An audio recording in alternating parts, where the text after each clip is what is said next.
बंध शब्द का अर्थ है रोक लेना।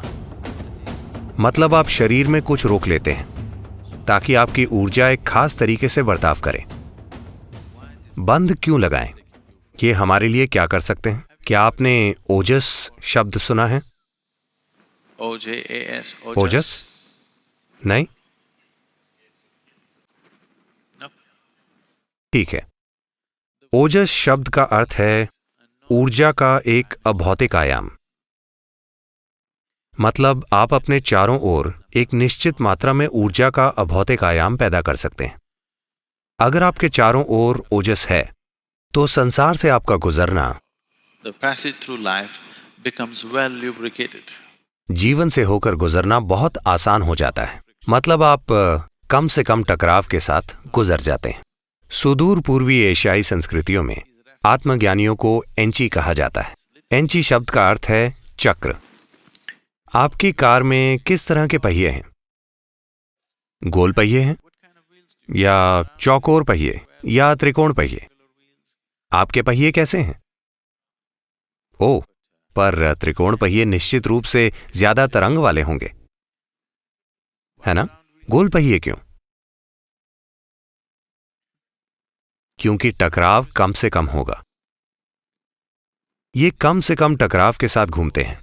किसी भी घूमने वाले भाग को गोल बनाया जाता है क्योंकि गोल चीज कम से कम टकराव के साथ घूमती है। सुदूर पूर्वी एशियाई संस्कृतियों में आत्मज्ञानियों को एंची कहते हैं, जिसका अर्थ है कि वे गोल हैं। इसलिए नहीं कि उनका शरीर गोल है, क्योंकि वे कम से कम टकराव के साथ जीते हैं, बहुत चिकनाई के साथ। शायद आपके पास एक शानदार कार हो। आप इंजन ऑयल निकाल दीजिए, फिर चलाइए। आपको क्या लगता है कि आपकी कार कितना लंबा चलेगी? आपकी जैगुआर, वो कितना लंबा चलेगी अगर आप इंजन ऑयल निकाल दें? शायद 10 मिनट, 15 मिनट में काम तमाम हो जाएगा। तो चिकनाई बहुत जरूरी है। किसी भी चलने वाली चीज में चिकनाई बहुत जरूरी है। इसलिए अगर आप दुनिया में गुजरना चाहते हैं तो बिना अच्छी चिकनाई के आप देखेंगे कि आपके जीवन का हर कदम एक परेशानी बन जाएगा, क्योंकि चिकनाई नहीं है। ऐसे बहुत से लोग हैं, वे बुद्धिमान हैं, वे काबिल हैं, वे योग्य हैं, पर उनकी जिंदगी अस्त व्यस्त है, क्योंकि जब भी वे कोई कदम उठाते हैं तो उनका किसी न किसी चीज के साथ टकराव हो जाता है। तो अगर आप अपने चारों ओर एक निश्चित मात्रा में ओजस विकसित कर लें तो आप इस अस्तित्व से कम टकराव के साथ होकर गुजरेंगे। आपका संघर्ष जितना कम होगा उतनी ही ज्यादा चीजें आप करना चाहेंगे, है ना?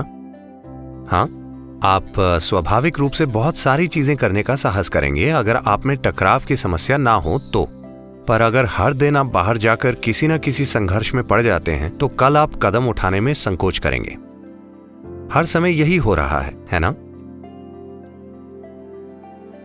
जब आप ओजस विकसित करते हैं, अगर आप ओजस विकसित करना शुरू कर देते हैं तो एक चीज आपके साथ ये होगी कि शरीर का अतिरिक्त भार अपने आप ही कम होना शुरू हो जाएगा।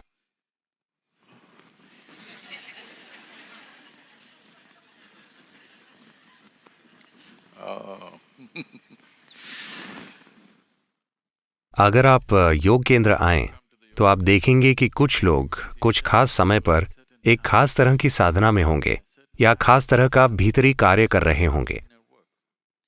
जब वे ऐसा कर रहे होते हैं तब हम उन्हें बिल्कुल अलग रखते हैं, क्योंकि जिस तरह वे खाते हैं लोग उन्हें देखकर डर जाते हैं।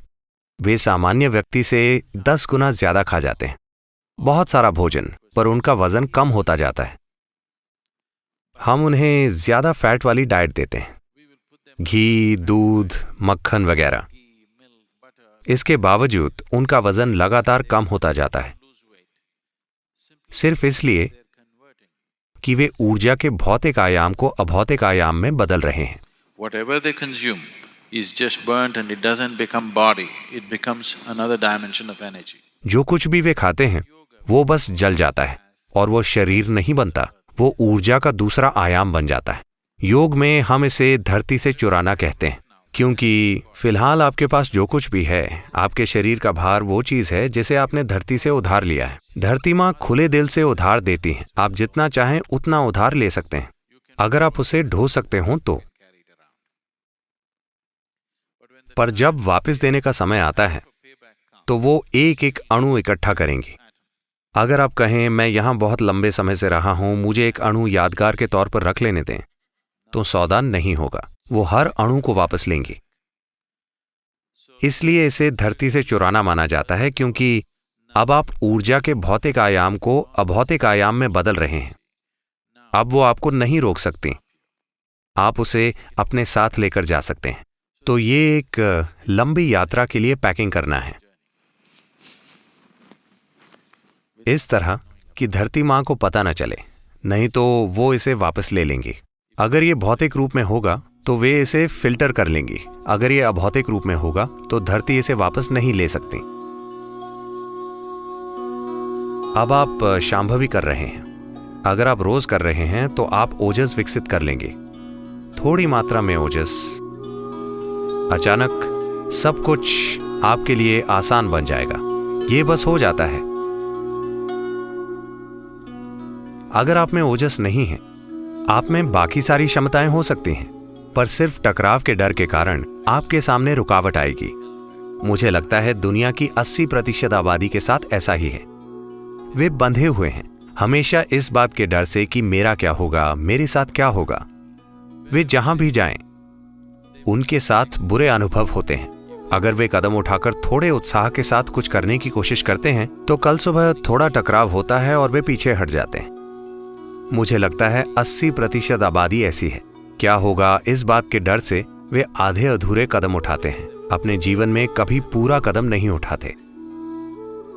तो ओजस या ओजस पैदा करना आप जीवन में जो कर रहे हैं उसमें सफलता पाने का बहुत महत्वपूर्ण भाग है।